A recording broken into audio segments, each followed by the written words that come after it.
ආයිබෝවන් ලබන්නා වූ 2022 වර්ෂය සුබම සුබ අලුත් අවුරුද්දක් වේවා කියලා ඔබ හැමදෙනාටම ඉතාම ආදරෙන් ගෞරවයෙන් මා ප්‍රාර්ථනා කරනවා. හොඳයි ජ්‍යොතිෂ වාස්තුවා গুপ্ত විද්‍යා කටයුතු ඇතුළත් මාගේ ඉසුරු ඇස්ට්‍රොලොජි සහ කේන්දරේ YouTube channel දෙකට ඒ වගේම ඉංග්‍රීසි භාෂාව පිළිබඳ පාඩම් එක් කරන මාගේ හඳහන ඉංග්‍රීසි channel එකට ඒ වගේම සෙත් පිරිත් ඇතුළත් බොදු සෙත් පිරිත් YouTube channel එකට 70 80 දශකයේ ඉතා මිහිරි ගීත ඇතුළත් හද රැඳි ගී YouTube channel එකටත් ඔබ හැමදෙනාම අදත් මා ආදරයෙන් සාදරයෙන් පිළිගන්නවා. ඔබ දන්නවා හඳහන ඉංග්‍රීසි channel එකේ මගේ ඉංග්‍රීසි පාඩම් ඇතුළත් වෙනවා. මේ වෙන විට පාඩම් 6ක් ඇතුළත් කරලා තියෙනවා. මුල් පාඩම් 4 සියලුම channel වල ඇතුළත් කරා. නමුත් පස්වන පාඩමෙන් පසුව මා එම පාඩම් ඇතුළත් කරන්නේ හඳහන ඉංග්‍රීසි channel එකේ පමණයි. එහෙමනම් ඔබ ඉංග්‍රීසි භාෂාවට යම් දුර්වලතාවයක් තියෙනවා නම් මගේ පාඩම් හදාරන්න හඳහන ඉංග්‍රීසි channel එකට ඔබ සම්බන්ධ වන්න. මා ඉල්ලා සිටිනවා මගේ මේ YouTube channel 5 subscribe කරන්න, ඒ වලට දාන වීඩියෝ වලට like කරන්න, ඒ වගේම ඔබේ අදහස comment එකක් මගින් ඉදිරිපත් කරන්න. මා අද බලාපොරොත්තු වන්නේ 2022 නව වර්ෂය මේෂ වෘෂභ මිථුන කටක සිංහ කන්‍යා තුලා වෘශ්චික ධනු මකර කුම්භ කියන අපි හැමදෙනාටම මොන ආකාරයට ගෙවිලා යනවද කියලා ඔබට කරුණු ඉදිරිපත් කරන්න. මා බලාපොරොත්තු වෙනවා මේ වීඩියෝව ආරම්භයේදී සඳු ග්‍රහතුමා හැර මොකද සඳු ග්‍රහතුමා දිනෙන් දෙකෙන් තුනෙන් තමන්ගේ රාශි මාරු කරන නිසා එම ග්‍රහතුමා හැර අනෙකුත් සියලුම ග්‍රහතුමන්ලා 11 දෙනාම 2022 වර්ෂය පුරාම මොන ආකාරයෙන් ගෝචරය වෙනවද කියලා ඔබට පලාපල ඉදිරිපත් කරන්න. ඒ වගේම 2022 වර්ෂය තුල සිදුවන සියලුම අර්ධ පූර්ණ චන්ද්‍රග්‍රහණ සූර්යග්‍රහණ පිළිබඳ දිනවකවානු ඔබට ඉදිරිපත් කරන්න. ඒකම ඔබ දන්නවා අවුරුද්ද පුරාම ග්‍රහ යුද්ධ පවතිනවා. මේ පිළිබඳවත් ඔබ දැනුවත් කරන්න. ඒකම වර්ෂය පුරාම සිද්ධ වෙනවා සමහර වෙලාවට මාසයකට දින එකක් සමහරට දෙකක් සමහරට තුනක් බැගින් මහාපාත දර්ශනය කියලා දෙයක්. මේ සිදුවෙන දිනවකවානුත් මා ඔබට ඉදිරිපත් කරන්න බලාපොරොත්තු වෙනවා. එහෙමනම් අපි බලමු මුලින්ම රවි ග්‍රහතුමා කොහොමද 2022 වර්ෂයේ ගෝචරය වෙන්නේ කියලා. ජනවාරි 14 වෙනිදා මකර රාශියේ, පෙබරවාරි 13 කුම්භ රාශියේ, මාර්තු 15 මීන රාශියේ, අප්‍රේල් 14 මේෂ රාශියේ, මැයි 15 වෘෂභයේ, ජුනි 15 මිථුනයේ, ජූලි 15 කටකයේ, අගෝස්තු 15 සිංහයේ, සැප්තැම්බර් 17 කන්‍යාවේ, ඔක්තෝබර් 17 තුලාවේ, නොවැම්බර් 16 වෘශ්චිකයේ, දෙසැම්බර් 16 ධනුවේ. ඒ වගේම කුජ ග්‍රහතුමා ජනවාරි 16 ධනුවේ, පෙබරවාරි 26 මකරේ, අප්‍රේල් 7 කුම්භයේ, මැයි 17 මීනයේ, ජුනි 27 මේෂයේ, අගෝස්තු 10 වෘෂභයේ, ඔක්තෝබර් 17 මිථුනයේ, ඔක්තෝබර් 30 වක්‍ර වීමක් වෙනවා, නොවැම්බර් 13 මිථුනයේ ගෝචරය වෙනවා. බුධ ග්‍රහතුමා ජනවාරි 14 වක්‍ර වීමක් වෙනවා, පෙබරවාරි 4 නිවෘත වීමක් වෙනවා, මාර්තු 6 කුම්භයේ, මාර්තු 24 මීනයේ, අප්‍රේල් 8 මේෂයේ, අප්‍රේල් 25 වෘෂභයේ, මැයි 10 වක්‍ර වීමක්, ජුනි 3 නිවෘත වීමක්, ජූලි 2 මිථුනයේ, ජූලි 17 කටකයේ, අගෝස්තු 1 සිංහයේ, අගෝස්තු 21 කන්‍යාවේ, සැප්තැම්බර් 10 වක්‍ර වීමක්, ඔක්තෝබර් 2 නිවෘත වීමක්, ඔක්තෝබර් 27 තුලාවේ, නොවැම්බර් 14 වෘශ්චිකයේ, දෙසැම්බර් 4 ධනුවේ, දෙසැම්බර් 29 වක්‍ර වීමක් වෙනවා. ගුරු ග්‍රහතුමා අප්‍රේල් 13 මීනයේ, ජූලි 29 වක්‍ර වීමක් වෙලා නොවැම්බර් 24 නිවෘත වීමක් වෙනවා. සිකුරු ග්‍රහතුමා ජනවාරි 29 නිවෘත වීමක්, පෙබරවාරි 27 මකරේ, මාර්තු 31 කුම්භයේ, අප්‍රේල් 27 මීනයේ, මැයි 23 මේෂයේ, ජුනි 18 වෘෂභයේ, ජූලි 13 මිථුනයේ, අගෝස්තු 7 කටකයේ, අගෝස්තු 31 සිංහයේ, සැප්තැම්බර් 25 කන්‍යාවේ, ඔක්තෝබර් 18 තුලාවේ, නොවැම්බර් 11 වෙනිදා වෘශ්චිකයේ, දෙසැම්බර් 5 ධනුවේ දෙසැම්බර් 29 මකර රාශියේ. එමනම් සෙනසුරු ග්‍රහතුමා අප්‍රේල් 29 කුම්භයේ, ජූනි 5 වක්‍ර වීමක්, ජූලි 12 මකරේ, ඔක්තෝබර් 23 නිවෘත වීමක් සිද්ධ වෙලා එතනින් පසුව මුළු වර්ෂයම මකර රාශියේ ගත කරනවා. රාහු ග්‍රහතුමා 2022 අප්‍රේල් 12 වෙනිදා දවල් 1:56 දක්වා ඉන්නේ තමන්ගේ උච්ච භවන වෙච්ච වෘෂභ රාශියේ. එහෙමනම් දවල් 1:56න් පසුව තමන්ගේ සතුරු රාශිය වන මේෂ රාශි ගත වෙනවා. මෙහෙම ඔක්තෝබර් 30 වෙනිදා රාත්‍රී 7:47 වෙනකන් මේෂ රාශියේ ගෝචර වෙලා තමන්ගේ සතුරු හා සමාන මූට රාශිය වන මීන රාශි ගත වෙනවා. ඔක්තෝබර් 30 වෙනිදා රාත්‍රී 7:47ට. එහෙමනම් ඔක්තෝබර් 30 වෙනිදා ඉඳලා 2025 මැයි 18 වෙනිදා රාත්‍රී 7:45 වෙනකන් මීන රාශිය තමයි ගත කරන්නේ. ඔබ දන්නවා රාහු ග්‍රහතුමත් කේතු ග්‍රහතුමත් දෙදෙනම ඉස්සරහට නෙවෙයි යන්නේ ආපස්සට පසුපසට යන බව. ඒ නිසයි මේ ඉදිරි රාශි කියවෙන්නේ නැත්තේ. එහෙනම් කේතු ග්‍රහතුමා අප්‍රේල් 12 වෙනිදා දවල් 1:56 වෙනකම් ඔබ දන්නවා තමන්ට උච්ච රාශිය වන වෘශ්චික රාශි ගත වෙලා ඉන්නවා. එතනින් පසුව 1:56න් පස්සේ තමන්ගේ සතුරු රාශිය වන තුලා රාශි ගත වෙනවා. ඔක්තෝබර් 30 වෙනිදා රාහු ග්‍රහතුමා වගේම රාත්‍රී 7:47ට ආපස්සට ගමනකේදීලා කන්‍යා රාශි ගත වෙලා 2025 මැයි 18 වෙනිදා 7:45 වෙනකම්ම කන්‍යා රාශියේ සිටිනවා. එහෙමනම් යුරේනස් ග්‍රහතුමා 2017 5:13 වෙනිදා ඉඳලා 2024 ජුනි 2 වෙනිදා වෙනකම් තමන්ගේ සම මූට වුණු මේෂ රාශියේ යන්නේ. එහෙමනම් 2022 අවුරුද්ද පුරාම යුරේනස් ග්‍රහතුමා ඉන්නේ මේෂ රාශිය බව මතක තබා ගන්න. ඒ වගේම නෙප්චූන් ග්‍රහතුමා 2009 දෙසැම්බර් 4 වෙනිදා ඉඳලා 2022 අප්‍රේල් 18 වෙනිදා වෙනකම් තමන්ට සම භවන වුණු කුම්භ රාශියේ ඉඳලා මීන රාශියට ගිහිල්ලා මීන රාශියේ 2022 4:18 ඉඳලා 2022 9:11 වෙනකම් වක්‍ර ගමනක යෙදෙනවා. එහෙමනම් වක්‍ර ගමනක යෙදিলা 2022 9:11 වෙනිදා කුම්භ රාශිගත වෙන මේ නෙප්චූන් ග්‍රහතුමා 2033 පෙබරවාරි 12 වෙනිදා වෙනකම් එහි ගත කරනවා. එහෙමනම් අවසාන වශයෙන් ප්ලූටෝ ග්‍රහතුමා 2021 ජනවාරි 4 වෙනිදා ඉඳලා 2038 මැයි 6 වෙනිදා දක්වා තමන්ගේ නීච භවන වුණු කුම්භ රාශියේ ගත කරන බව අමතක කරන්න එපා. එහෙමනම් මං හිතන්නේ ඔබට දැන් හොඳ වැටහීමක් තියෙනවා මුළු අවුරුද්ද පුරාම තඳු ග්‍රහතුමා ඇරෙන්න අනිකුත් සියලුම ග්‍රහතුමන්ලා මොන ආකාරයෙන් මොන රාශියේ ඉන්නවද කියලා. එහෙමනම් මම පලාපල කියනකොට කොයි කරුණු එකකින් එක දැන් කියන්නේ නැහැ. මේක පොදුවේ දැන් කියලා තියෙන්නේ. පැහැදිලිව ඔබට දෙයක් කියන්න කැමතියි. මා 2021 අවුරුද්ද පුරාම ඔබ දන්නවා සියලුම ග්‍රහ ගෝචර පිළිබඳ වීඩියෝ ඉදිරිපත් කරා. එහෙමනම් මම 2022 අවුරුද්දේ සියලුම ග්‍රහ ගෝචර විග්‍රහයන් මම මාස්පතා සහ ඒ කාලවකවානු අනුව 2022 අවුරුද්ද පුරාමත් ඉදිරිපත් කරන බව මතක් කරනවා. ඔබ හැම කෙනෙක් මේ වලට සවන් දෙන්න. එතකොට මේ අවුරුද්ද පුරා කියන ග්‍රහ ගෝචරයට වඩා තවත් විස්තරයක් ඔබට එකින් එක ලබා ගන්න පුළුවන් වෙනවා. ඒ අපි කතා කළේ ග්‍රහතුමන්ලාගේ ග්‍රහ ගෝචර පිළිබඳ. දැන් අපි දැනගන්න ඕන 2022 වර්ෂයේ සිදුවන ග්‍රහ යුද්ධ මොනවද කියලා. මේ අනුව පෙබරවාරි 16 වෙනිදා සිකුරු කුජ ග්‍රහතුමන්ලා යුද්ධයක යෙදෙනවා. මාර්තු 2 බුධ සනි, මාර්තු 6 සිකුරු කුජ, මාර්තු 21 බුධ ගුරු, මාර්තු 23 බුධ නෙප්චූන්, මාර්තු 29 සිකුරු සනි, අප්‍රේල් 5 කුජ සනි, අප්‍රේල් 12 ගුරු නෙප්චූන්, අප්‍රේල් 18 බුධ යුරේනස්, අප්‍රේල් 28 සිකුරු නෙප්චූන්, මැයි 1 සිකුරු ගුරු, මැයි 18 කුජ නෙප්චූන්, මැයි 29 කුජ ගුරු, ජුනි 12 සිකුරු යුරේනස්, අගෝස්තු 2 කුජ යුරේනස්, සැප්තැම්බර් 26 බුධ සිකුරු, නොවැම්බර් 22 බුධ සිකුරු සහ දෙසැම්බර් 29 වෙනිදා නැවතත් බුධ සිකුරු ග්‍රහතුමන්ලා ග්‍රහ යුද්ධවල යෙදෙනවා. මම ඉදිරියේදී බලාපොරොත්තු වෙනවා ඒ ග්‍රහ ගෝචරයන් පිළිබඳව පලාපල කතනය කරනකොට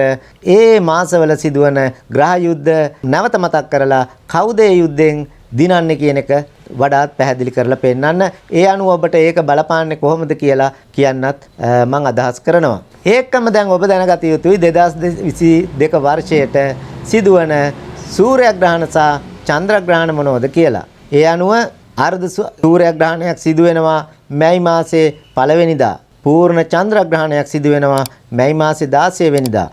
අර්ධ සූර්යග්‍රහණයක් සිදු වෙනවා ඔක්තෝබර් 25 වෙනිදා.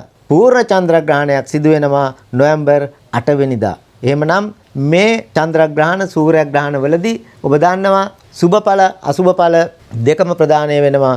එහෙමනම් මම බලාපොරොත්තු වෙනවා ඒ ග්‍රහ ගෝචර සිදු වෙනකොට ඔබට ඒ සූර්යග්‍රහණයෙන් හෝ චන්ද්‍රග්‍රහණයෙන් මොන ඵල ලැබෙනවද කියලා ග්‍රහ ගෝචර පිළිබඳ වීඩියෝ දානකොට ඒවලට එකතු කරලා මේ කරුණුත් කියන්න. ඒකම විශේෂ කරුණක් තියෙනවා මහාපාත දර්ශනය කියලා. මේ මහාපාත දර්ශනය සිද්ධ වෙන දිනේ පැය 6යි මිනිත්තු 24ක් තුල කිසිම සුබ කටයුත්තක් යොදාගන්නේ නැහැ. එහෙනම් ඔබට යම්කිසි විදියක සුබ කටයුත්තක් යෙදිලා තියෙනකොට ඔබ බලන්න මේ මහාපාත දර්ශනයට අහු වෙලා තියෙනවද කියලා පැය 6ක් ඇතුළත. හොඳයි. ඒ අනුව ජනවාරි 13, ජනවාරි 27, පෙබරවාරි 8, පෙබරවාරි 21, මාර්තු 5, මාර්තු 19, මාර්තු 31, අප්‍රේල් 14, අප්‍රේල් 26, මැයි 9, මැයි 22, ජුනි 14, ජුනි 17, ජූලි 1, ජූලි 15, ජූලි 30, අගෝස්තු 13, අගෝස්තු 28, සැප්තැම්බර් 11, සැප්තැම්බර් 26, ඔක්තෝබර් 10, ඔක්තෝබර් 25, නොවැම්බර් 8, නොවැම්බර් 23, දෙසැම්බර් 7 සහ දෙසැම්බර් 21 වෙනිදා ව්‍යතිපාත සහ වෛද්‍යුති කියන ඒ මහාපාත දර්ශනයන්ට අසුවන දින. මේ අවුරුද්ද පුරා ග්‍රහ ගෝචරයේදී මා බලාපොරොත්තු වෙනවා දෙදෙනෙකුට නොමිලේ කේන්ද්‍ර පරීක්ෂාවන් දෙකක් කරන්න. පළවෙනි එක තමයි වචන 3කට වැඩියේ අර්ථයක් තියෙන 500 වෙනි කමෙන්ට් එකට නොමිලේ කේන්ද්‍ර පරීක්ෂාවක් ලබා දෙන්න. මුළු අවුරුද්දට බලපාන පලාපල කතනයක්. ඒ වගේම දෙවැනි වාසනාවන්තය තෝරගන්නේ ඔබේ Facebook එකේ මේ වීඩියෝ එක ෂෙයා කරන්න. ෂෙයා කරනකොට hashtag එක සමග ඉසුරු ඇස්ට්‍රොලොජි කියලා ටයිප් කරන්න. ඒ ටයිප් කරලා දාන ආකාරය පිළිබඳ සාම්පල් පෝස්ට් එකක් දැන් ඔබට තිරේ දිස් වෙනවා. එහෙමනම් ජනවාරි 1 වෙනිදා වෙනකොට ඒ ඔබ දාපු පෝස්ට් එකට වැඩිම ලයික් ප්‍රමාණය ලැබුණු කෙනාට මුළු අවුරුද්ද මේ ග්‍රහ මාරුත් එක්ක ඔබට කෙසේ බලපානවද කියලා සම්පූර්ණ විග්‍රහයක් මම ඔබට සිදු කරලා දෙනව නොමිලි. මාගෙන් ලබා ගන්න පුළුවන් සේවාවන් කිව්වොත් මෙරට හෝ විදේශ ඕනෑම රටක සිටින ඔබට දලහා විද්‍යාත්මක භාව කේන්ද්‍රයක් දෙකක් සාදලා ඔබට අදාළ පලාපල මුළු ජීවිත කාලෙටම ග්‍රහයකින් ග්‍රහයට මොන ආකාරයෙන්ද ඔබේ ජීවිතයට බලපාලා ඉන්නේ. ඒ වගේම කොටුවෙන් කොටුවට ওই කොටු 12ම ආශ්‍රිතව සම්පූර්ණ ජීවිත කාලයට බලපාන විදියට ඒකම ඔබට සුබදායක ලෙස මුළු ජීවිත කාලෙටම බලපාලා තියෙන යෝග විස්තරාත්මකව ඒ වගේම නරක යෝග විස්තරාත්මකව ඒ යෝගවල බලය තව වැඩිවීමට හෝ අඩුවීමට හේතු කාරණා වෙන සිදුවීම් ඊට අමතරව විවාහ දෝෂ මුළු ජීවිත කාලෙටම බලපානේවා මේ ආදි වශයෙන් ඔබට අවශ්‍ය වසර ගණනාවට අදාළ මහදසා අතුරුදසා වල සම්පූර්ණ විග්‍රහයන් වගේම ඉදිරි කාලවලට බලපාන සියලු ඒරාෂ්ටක දෝෂ පිළිබඳ තත්ත්වයන් පිළිබඳ පලාපල කතනයක් WhatsApp, Viber, Imo, Messenger තාක්ෂණ ඔස්සේ පටිගත කරලා ඔබ වෙත ලබා ගන්න පුළුවන්. ඒ වගේම ඒ පලාපල කතනය ලැබුණට පස්සේ මාත් එක්ක ඒ පිළිබඳ සමාලෝචනයක දෙන්නත් ඔබට අවස්ථාව මා ලබා දෙනවා. ඊට අමතරව මා විසින් ඒ අපල සඳහා ඔබටම කරගන්න පුළුවන් පිළිවෙත් පත්‍රිකා මා ඔබට ලබා දෙනවා. ඔබට කරගන්න අපහසු නම් විශේෂයෙන්ම ඔබ විදේශ රටවල ඉන්නකොට ඒ සඳහා කළ යුතු පිළිවෙත් මා විසින් කරලා දෙන්න පොරොන්දු වෙනවා. ග්‍රහ අපල සඳහා අදාළ වාර ගණන ජීවන් කළ සියලුම යන්ත්‍ර සකස් කරවගෙන ඒවා පැලැන්දීමේ කටයුතු සිදු කරගන්න පුළුවන්.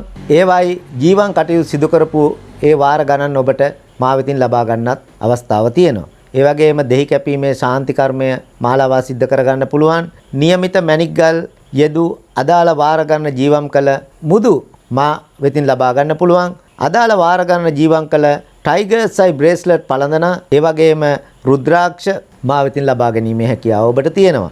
ඒකම නියමාකාරයෙන් ඝන පිහිටුවල සකස් කළපු සෙත් කවි අදාළ දිව්‍ය රාජෝත්තමයන් වහන්සේලා වැඩ සිටින දේව මන්දිරයක් තුලදී ඔබට ගායනා කරවා ගන්නටත් මා ලබා පුළුවන්. ඒ වගේම සියලුම ග්‍රහ පූජාවන් මා වෙතින් ඉටු කර ගන්නත් පුළුවන්. ඒකම සියලුම වාස්තු විද්‍යා කටයුතු හා ගෘහ නිර්මාණ ශිල්පීය කටයුතු සහ গুপ্ত විද්‍යා කටයුතු පෝරුවේ චාරිත්‍ර ඇතුළු අකුරු කියවීම ආදී ඕනෑම චාරිත්‍ර කටයුත්තක් මා විසින් ඉෂ්ට සිද්ධ කරගන්න පුළුවන්.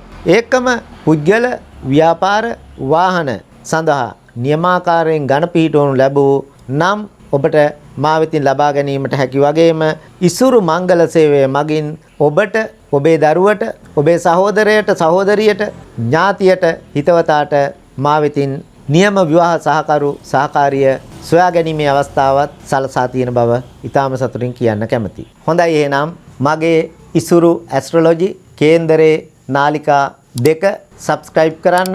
ඒ වගේම මගේ ඉංග්‍රීසි භාෂා ඉගෙනීමේ හඳහන ඉංග්‍රීසි channel එකත් ඒ වගේම සෙත් පිරිත් අඩංගු බොදු සෙත් පිරිත් channel එකත් ඒ වගේම 70 80 දශකයේ ගීත අඩංගු හද රැඳිගී සංගීත channel එකත් subscribe කරන්න.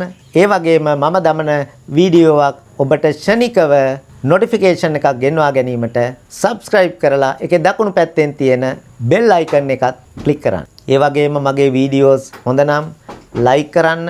ඒකම ඔබේ අදහස comment එකක් මගින් ඉදිරිපත් කරන්න.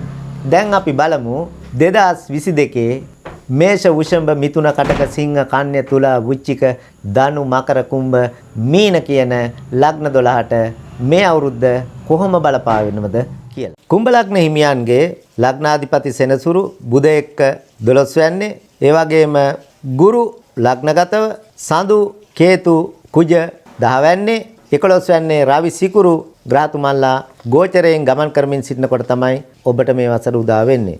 ඔබටත් මේ වසර මිශ්‍ර ඵලදායක තත්ත්වයක් ඇති වෙනවා. ඔබ කොහොමද දන්නේ ඔබේ ලග්නගතව ඒ රාෂ්ට්‍ර කපලකාරී තත්ත්වයන් තියෙනවා. ඔබේ ගෘහ ජීවිතය පිළිබඳ සැලකුවොත් ওই මුල් මාස කීපය ඒ කියන්නේ අප්‍රේල් මාසය වෙනකන් මේ ගෝචරයත් එක්ක බැලුවොත් ප්‍රධානීන් උසස් අය සමග මතභේද ඔබ ප්‍රධානීන්ගෙන් ප්‍රතික්ෂේප වීම තමන්ගේ නම නරක් වීම සතුරු කරදර ඇතිවීම පවුලේ ළඟම ඥාතියෙකුට තදබල අසනීප තත්ත්වයක් ඇතිවීම වගේ කරුණු පෙන්눔 කරනවා. නමුත් මේ අප්‍රේල් වලින් පසු කාලය නිශ්චල චංචල දීපල හිමිවන කාලයක්. ওই දැනට නිවාස ඉදිකිරීම වැඩ අතරමඟ නතර වෙලා තිබුණා නම් අන්න ඒවා නැවත පණ ගන්නවන්න නැවත ආරම්භ කරන්න ඊටාම සුබදායක තත්ත්වයක් පෙන්눔 කරනවා. කෘෂි කර්මාන්තයේ යෙදෙන මහත්මීන්ට ඊටාම සුබඵලදායක අවුරුද්දක් ඇටියට මේක හඳුන්වන්න පුළුවන්. ওই මුල මාස 3-4 ඇරුණාම ඔබට නීතිමය ගැටලු තිබුණා නම් ඒ වලට වැඩිපුර ආධාර උපකාර නීතිමය පැත්තෙන් ඔබට ලැබෙනවා. සතුරන්ගෙන් ජය ලැබෙනවා වගේම ඔබත් එක්ක තරඟ කරන්න කවුරු හරි විරුද්ධකමක් පෙන්눔 කරන්න හිටියනම් ඔවුන්ගේ ඒ බලයන් අවම වෙන තත්ත්වයක් 2022 වර්ෂයේ ඇති වෙනවා. පවුලේ දියුණුවට තියුණු බාධා සියල්ල ඉවත් වෙනවා වගේම ওই දරුඵල බලාපොරොත්තුෙන් හිටී ඔන්න කුම්භ ලග්න හිමියන්ට දරුඵල හිමි වෙන වසරක් හැටියට හඳුන්වන්න පුළුවන්. මේ කාලේ උසස් අය වගේම වැදගත් ඔබට ප්‍රයෝජනවත් මිතුරන් කීප දෙනෙක් හඳුනා ගැනීමට අවස්ථාව ලැබෙනවා මේ 2022 වර්ෂයේ. හිතේ ශක්තිය, උනන්දුව, අලස ගතිය නැති වී යාම වැනි සුබදායක තත්ත්වයන් මේ අවුරුද්ද තුල ඇති වෙනවාමයි. අසනීප කරදර තිබුණා නම් ඒවයිනුත් සුව තත්ත්වයකට ඔබට පත් වීමට හැකියාව තිබෙනවා. ඒකම රැකියා ව්‍යාපාර ගැන කතා කරොත් මුල් මාස කීපේ ඔබ දන්නවා රැකියාවලට බාධා කරදර ඇති වෙයි. ඒකම මුල් මාස කීපය තුල තමන්ගේ තනතුර ඉහළ යවා ගන්න, ඒ වගේම වැඩි වැටුප් ලබා ගන්න අපේක්ෂා කරන්න සුදුසු නැහැ. ඒව ඉෂ්ට සිද්ධ වෙන්නේ බොහෝම අමාරුවෙන්. ඒකම රහස් සතුරු බලවේග නිසා, සෞඛ්‍ය ගැටලු නිසා වෙන්න පුළුවන් රැකියාවල ව්‍යාපාරවල පසුබැමීම් ඇති කරන්න පුළුවන් මුල් මාස කීපය තුල. නමුත් අප්‍රේල් වල ඉඳලා ඔබ පටන් ගන්නා අලුත් දේවල් ඔක්කොම සාර්ථකත්වයටපත් වෙනවා. ආයෝජනය කරන්න ඔබට ලාභ ලැබෙනවා, වැඩි වෙනවා. ඔබ වැඩ කරන තැන සහෝදර පිරිසත් එක්ක මිත්‍රත්වය වැඩි වීමෙන් බොහොම ප්‍රියමනාප තත්ත්වයක් ඇති වෙනවා රැකියා ස්ථානය.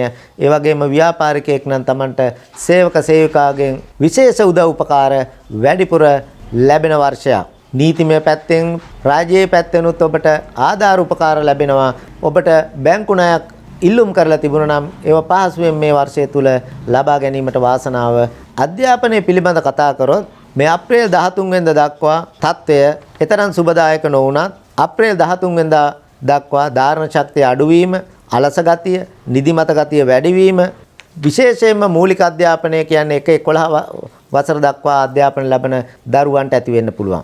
අධ්‍යාපන කටයුතු වලට බාධා වැඩිපුර ඇති වෙන්න පුළුවන්. නමුත් ගුරු ලග්නයේ ගමන් කරමින් 5 වැන්න හා 9 වැන්න කියන ස්ථාන දෙකට සුබ දෘෂ්ටි වැටෙන නිසා අධ්‍යාපන කටයුතු අමාරුවෙන් හරි සාර්ථක කර ගැනීමේ හැකියාවක් ඇති වෙනවා. එහෙමනම් ඒ මගින් ඔබ උනන්දු වුණොත් ඔබේ අර දුර්වලතා හඳුනාගත්තොත් ඔය පාසල් අධ්‍යාපනය වගේම වෙනත් බාහිර වෙනත් උසස් අධ්‍යාපන තත්ත්වයන් හදාරන වෙනත් පාඨමාලා හදාරන හැම දිනෙකටම සුබපාලතාවක් තත්ත්වයක් ඇති කරනවා ඉදිරි මාස ටිකේ. ඔබ ඉදිරිපත් වන තරඟ විභාග වලින් සමර්ථ වීම ඇති වෙනවා. අධ්‍යාපනයට අවශ්‍ය කරන පහසුකම් ඔබට නිවසෙනුත් ඔබ අධ්‍යාපන ලැබෙන ආයතනය තුලිනුත් ලැබෙනවා. මුලින් මම කිව්ව කරුණු ටික වටහා ගත්තොත් ඒව මගහරවා ගත්තොත් ඔබේ අධ්‍යාපනයේ විශිෂ්ටම ජයග්‍රහණ හිමි වෙන වර්ෂයක් හැටියට 2022 හඳුන්වන්න පුළුවන්. සෞඛ්‍ය තත්ත්වය පැත්තෙන් ගත්තොත් ඔබ දන්නවා සෙනසුරුගේ රාෂ්ට්‍ර කපල තත්ත්වයක් තියෙනවා. නමුත් ඔබට බියවීම අවශ්‍ය නැහැ. එතන විශේෂ යෝගයක් තියෙන බව මම ඔබට නිතරම කියනවා. ඒකම මේ අවුරුද්ද ආරම්භ වෙනකොට අර්ධ කාලසර්ප යෝගයකින් අවුරුද්ද ආරම්භ වන්නේ. ඒ අනුව මුල් මාස කීපේ වාත ආබාධ, සෙම් රෝග, ස්නායු ආබාධ වැඩිපුර ඇති වෙන්න පුළුවන්. වර්ෂයේ පුරාත් මෙම තත්ත්වයන් ක්‍රියාත්මක වෙන්න පුළුවන්. විශේෂ වශයෙන් ඔබට ජලය අගුණ තත්ත්වයක් පෙන්눔 කරනවා. එහෙමනම් අවේලාවේ නෑම, ඒ වගේම වර්ෂාවන්ට තෙමීම, ජලාශවල පීනීම් කටයුතු සිද්ධ කිරීම වගේ කටයුතු වලින් පුළුවන් තරම් ඈත් වෙලා මේ 2022 වර්ෂය ගත කරන්න කියලා මම ඔබට කියා සිටිනවා. ඔබට සුබ දිනවන්නේ බ්‍රහස්පතින්දා, සෙනසුරාදා සහ සිකුරාදා. සුබ අංක වන්නේ 3 හා 7. ඒ වගේම සුබ වර්ණ නැත්නම් ජය වර්ණය වන්නේ නිල් පාට. ඔබට මේ 2022 වර්ෂය අය 2කුත් වැය 4කුත් පෙන්눔 කරනවා. ටිකක් හම්බෙනවා, ටිකක් වියදම් වෙනවා. හොඳයි. ඔබ මේ පිළිබඳ අවබෝධයෙන් කටයුතු කළ යුතුයි. ඔබට විශේෂ දෙයක් කියන්න කැමති මේ වීඩියෝවේ මුලින්ම මා ඇතුළත් කරලා තියෙනවා 2022 වර්ෂය පුරාම කොහොමද සඳු ග්‍රහතුමා ඇරෙන්න අනෙකුත් සියලුම ග්‍රහතුමන්ලා ගෝචරය වන ආකාරය. ඒක ඊටාම ඔබට වැදගත් වෙනවා. ඒ වගේම මුළු අවුරුද්ද පුරාම සිදුවන සූර්යග්‍රහණ හා චන්ද්‍රග්‍රහණ පිළිබඳ කරුණු. ඒකම 2022 වර්ෂය පුරාම සිදුවන ග්‍රහ යුද්ධ සහ නැකත් සෑදීමේදී විශේෂ වශයෙන් සලකන මහා පාත දර්ශනය සිදුවන දිනවකවානු ඇතුළත් කරලා තියෙනවා. ඔබ ජ්‍යොතිෂය කෙරෙහි ලොකු උනන්දුවක් දක්වන කෙනෙක් නම් මෙම ලග්න පලාපල නරඹන්න කලින් මගේ වීඩියෝවේ මුල් කොටස නරඹන්න. ඊට අමතරව මා වෙතින් ඉටු කරවා ගන්නා පුළුවන් සේවාවන් 11ක් පිළිබඳ දීර්ඝ විස්තරයක් මා එහි අඩංගු කරලා තියෙනවා. ඒ නිසා මාගේ වීඩියෝවේ මුල් කොටසට සවන් දෙන ලෙස ඊටාම කාරුණිකව ඔබෙන් ඉල්ලා සිටිනවා. එනම් ඔබට ලබන්නා වූ 2022 වර්ෂය නිදුක් නිරෝගී වාසනාවන්තම සුබම සුබ අලුත් අවුරුද්දක් වේවා කියලා මම ප්‍රාර්ථනා කරනවා.